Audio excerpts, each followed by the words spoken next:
Olá, hoje é 29 de dezembro de 2025 e a gente está naquela que para muitos é a última semana útil do ano, né? Exato. Um período que costuma ser de baixa liquidez, o mercado entra num ritmo mais lento, quase num compasso de espera. Uhum. Mas olha, olhando os insumos que a gente tem para hoje, parece que sob essa aparente calmaria tem um cabo de guerra bem definido se formando. Sem dúvida.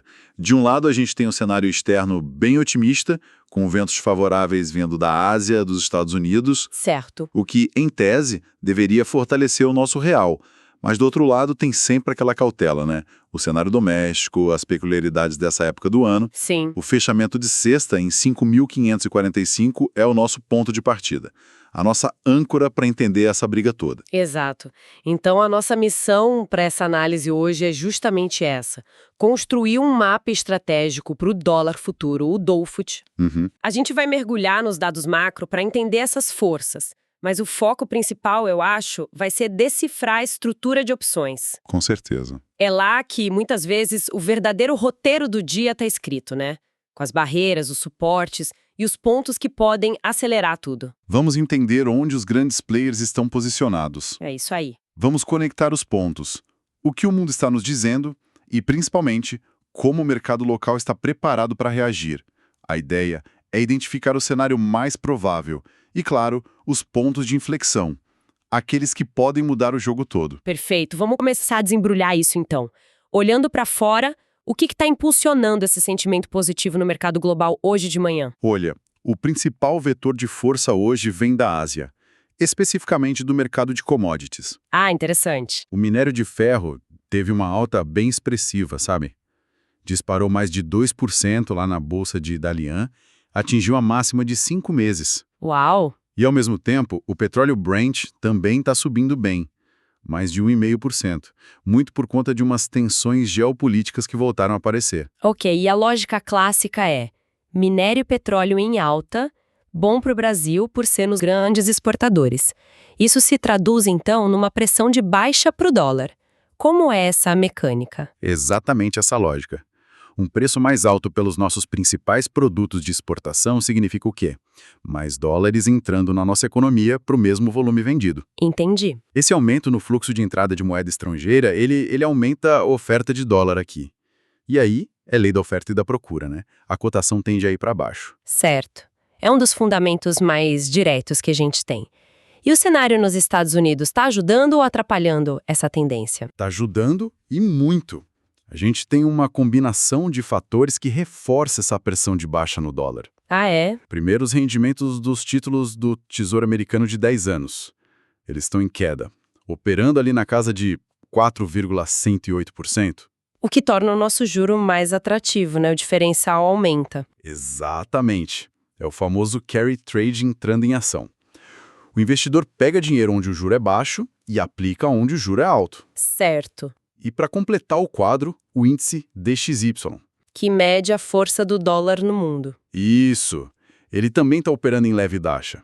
Ou seja, o dólar não está perdendo força só contra o real. Está perdendo contra o mundo. Então, se a gente junta as peças do quebra-cabeça... Exato. Commodities para cima, juros americanos para baixo, DXY fraco, a probabilidade matemática pura aponta para uma abertura do DOLFT com viés claro de baixa. Certo, o cenário externo parece um roteiro bem definido de dólar para baixo. Mas você falou das peculiaridades dessa época do ano e do cenário doméstico. O que pode funcionar como um contrapeso para essa força toda que vem de fora? Bom, o primeiro e mais óbvio é a baixa liquidez. Sim, sempre. Com menos gente operando, menos dinheiro na mesa, qualquer movimento um pouco maior de um player local, um fluxo pontual, pode distorcer o preço, amplificar a volatilidade. Um movimento pequeno vira um estrago, né? Exato. E além da liquidez, a gente tem dados importantes saindo aqui no Brasil logo cedo. É verdade, tem a agenda do dia. Sim, e eles podem mudar o humor do mercado muito rápido.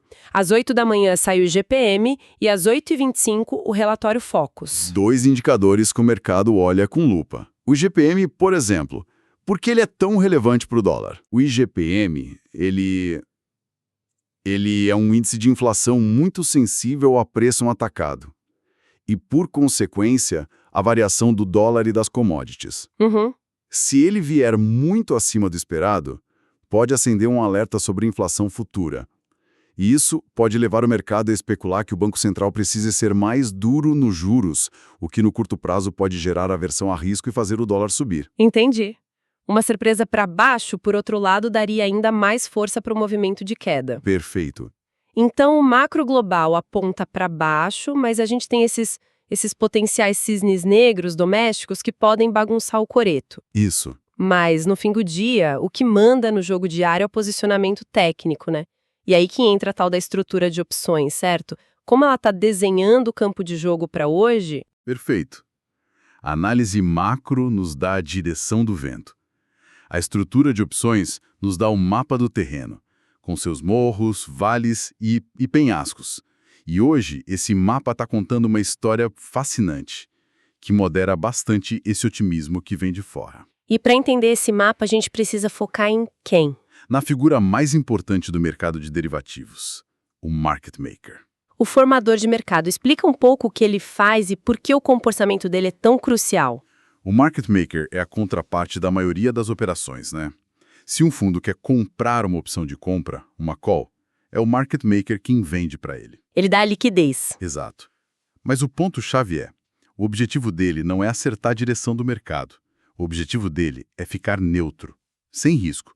Ele ganha no spread. E para ficar neutro, ele precisa fazer uma coisa chamada delta hedging. Delta hedging, a gente ouve muito esse termo. Na prática, como isso funciona e por que movimenta o preço? Claro. Pensa assim, o market maker vendeu uma opção de compra. Nesse momento, ele está vendido no mercado. Se o dólar subir, ele perde dinheiro. Certo. Para anular esse risco, para ficar delta neutro, ele é obrigado a ir no mercado futuro e comprar o ativo, o Dolfut. Ok, ele se protege. Exato. Mas aí vem o pulo do gato. O que acontece se o dólar começa a subir? O risco da opção vendida dele aumenta. E para continuar neutro, ele precisa comprar mais dólar futuro. E essa compra forçada ajuda a empurrar o preço mais para cima ainda, vira um ciclo. Entendi a mecânica. Então, as operações de proteção desses grandes players, na verdade, acabam influenciando e até definindo os movimentos. Qual é o clima que essas operações estão criando para hoje? Hoje, o mercado opera num regime que a gente chama de gama positivo. Gama positivo. Isso. E a melhor analogia para isso é pensar num grande amortecedor. Um amortecedor. Exato. Nesse regime, a dinâmica do hedge que eu acabei de explicar, ela se inverte. Os market makers são forçados a comprar na baixa e a vender na alta para manter as posições neutras. Espera um pouco, isso parece contraintuitivo. Por que eles seriam forçados a fazer o que todo trader sonha, que é comprar na baixa e vender na alta? Qual é a lógica? Ótima pergunta. A razão está na matemática do risco das opções.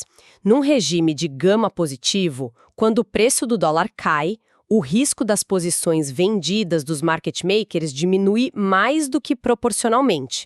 Isso significa que eles ficaram comprados demais no hedge que fizeram. Para voltar à neutralidade, eles precisam se desfazer de parte da proteção. Ou seja, eles precisam vender dólar futuro. Ah, entendi. E essa venda ajuda a segurar a queda. Exatamente, o oposto acontece na alta. Se o dólar sobe, o risco deles diminui. Eles precisam vender parte do hedge, o que ajuda a frear a alta. Por isso o efeito de amortecedor. Agora ficou muito claro. Então, na prática, esse regime de gama positivo cria um mercado mais pesado, mais travado. Isso. Ele tende a ficar contido dentro de uma faixa de preços porque a força dos hedges atua contra os movimentos. Exatamente. A estratégia dominante em dias assim é a de retorno à média. O mercado estica para um lado, a força contrária entra em ação e puxa ele de volta para o centro. Ele tem dificuldade de sustentar movimentos longos. Ok, então o clima é de calmaria controlada, mas existe algum ponto, algum nível de preço que pode quebrar essa dinâmica? Um gatilho para o caos? Sim, e esse é o nível mais importante do dia. O número que todo mundo deveria ter piscando na tela. É o chamado Gamma Flip. Gamma Flip. E os dados hoje apontam que ele está na região de 5.454. Esse ponto é o verdadeiro divisor de águas do mercado. Um divisor de águas? O que acontece se o preço cruzar essa linha? Se o preço do dólar cair e romper os 5.454 de forma consistente, o regime do mercado muda. Instantaneamente. Muda como? A gente sai do amortecedor, o gama positivo, e entra no regime de acelerador, o gama negativo. A física do mercado vira de cabeça para baixo. Uau! A volatilidade tende a explodir. E os market makers que antes freavam os movimentos passam a acelerar. Eles seriam forçados a vender na baixa, jogando gasolina na fogueira da tendência de queda. Que perigo! Então temos o clima, que é de calmaria, e a fronteira do caos em 5.454. Agora, vamos para o terreno. Onde estão as grandes barreiras de suporte e resistência? O terreno está muito bem definido, quase como se tivessem construído muros. Olhando para baixo, nos suportes, a gente tem o que eu chamo de chão de concreto. Chão de concreto? Gostei. São as put walls, grandes concentrações de opções de venda que funcionam como uma rede de segurança. As principais hoje estão em 5.450 e, um pouco mais abaixo, 5.400. Zonas de briga forte, então. Muito forte. E para cima, se o cenário de baixa não se confirmar, o que o mercado encontraria? Para cima, a estrutura é impressionante. Não é um muro, é um teto de aço. Teto de aço. As call walls, as concentrações de opções de compra, mostram uma quantidade massiva de contratos, especialmente nos strikes de 5.550 e 5.650. E tem um dado que mostra isso, né? Tem.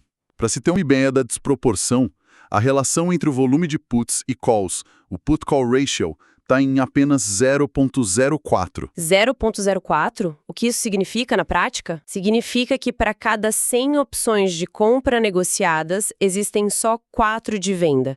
O mercado está extremamente posicionado quase que unidirecionalmente no lado das calls. É uma barreira formidável. E tem mais um detalhe crucial ali em 5.550, né? Tem, bem lembrado. A região de 5.550 não é só uma call wall. Ela também concentra a maior exposição gama total do mercado, que a gente chama de GEX. GEX, Gamma Exposure. Isso. E isso transforma essa área num verdadeiro pântano de liquidez. É um ponto magnético, um centro gravitacional que tende a atrair e segurar o preço. O preço tende a ficar atolado ali. Certo. O mapa está ficando incrivelmente claro agora. Temos o macro empurrando para baixo, um clima de mercado travado e um terreno com um piso de concreto em 5.450 e esse teto de aço magnético em 5.550. Exato. Como a gente traduz tudo isso num plano operacional para o dia? Vamos juntar as peças. Primeiro, probabilidade de abertura. Considerando a força do cenário externo, a maior probabilidade é de uma abertura com viés de baixa para o dólar. Ok. No entanto, e aqui entra o gama positivo, a tendência macro para o dia, depois da abertura, é de lateralização contida. O mercado deve ter dificuldade para engatar uma tendência forte. Exatamente. O que nos leva a um mapa de negociação bem delimitado. A principal zona de negociação do dia tende a ser esse intervalo, entre o suporte da put wall em 5.450 e a resistência magnética do GEX em 5.550. Um range de 100 pontos onde a briga deve acontecer. Isso. Entendi. Então a ideia principal é dançar conforme a música dos market makers. A estratégia primária seria de range trading, operar a reversão à média dentro desse corredor. Exatamente. Buscar oportunidades de venda quando o preço se aproximar da resistência de 5.550 e oportunidades de compra quando ele se aproximar do suporte de 5.450. A lógica é apostar que o amortecedor do gama positivo vai funcionar. E o plano de contingência? O que invalida essa estratégia e nos diz, o jogo mudou? O gatilho de invalidação e risco máximo é um só, e é aquele número. Um rompimento confirmado abaixo do Gamma Flip em 5.454. Se isso acontecer, zera tudo. Zera tudo. A estratégia de range é imediatamente invalidada. O cenário muda da aba para o vinho. A gente passa para um modo de tendência de baixa acelerada. E a estratégia deveria ser buscar operações a favor desse movimento, não mais contra ele. Então, resumindo o plano de voo, a expectativa é de um dia mais contido, navegando as ondas dentro do canal 5.450, 5.550, mas com um alarme muito claro ajustado em 5.454, que se for acionado, indica que é hora de abandonar o barco. Perfeitamente colocado. O dia é sobre navegar a calmaria do amortecedor, mas com um dedo no botão de ejeção caso a fronteira de 5.454 seja cruzada. Fantástico, que análise completa. Então, o resumo da ópera para hoje é esse equilíbrio instável. Cenário externo pressionando o dólar para baixo, contra uma poderosa estrutura de opções que cria um campo de força que deve conter o preço entre 5.450 e 5.550. E o número mágico, o código de segurança do dia, é 5.454, o ponto que separa a calmaria do caos. Exato. E eu deixaria só um pensamento final para reflexão, que conecta tudo isso. Manda. O vencimento mensal dessas opções é amanhã, dia 30. Essa gigantesca concentração de contratos no strike de 5.550, com o preço de fechamento na sexta em 5.545, a poucos pontos de distância. Isso pode não ser coincidência. Pode não ser. Existe um fenômeno conhecido como pinning, ou fixação. E o que seria isso? Ocorre quando há uma concentração tão grande de opções vendidas no strike que os grandes players, especialmente os market makers, têm um interesse financeiro enorme que o preço expire o mais perto possível daquele strike. Ah, claro. Se o preço fechar exatamente em 5.550, todas as opções com esse strike viram pó, e eles embolsam o valor total dos prêmios. Entendi. Portanto, a questão a se ponderar hoje não é apenas para onde o preço pode ir por conta das forças de mercado, mas para onde ele pode estar sendo ativamente puxado ou ancorado por interesses financeiros muito poderosos.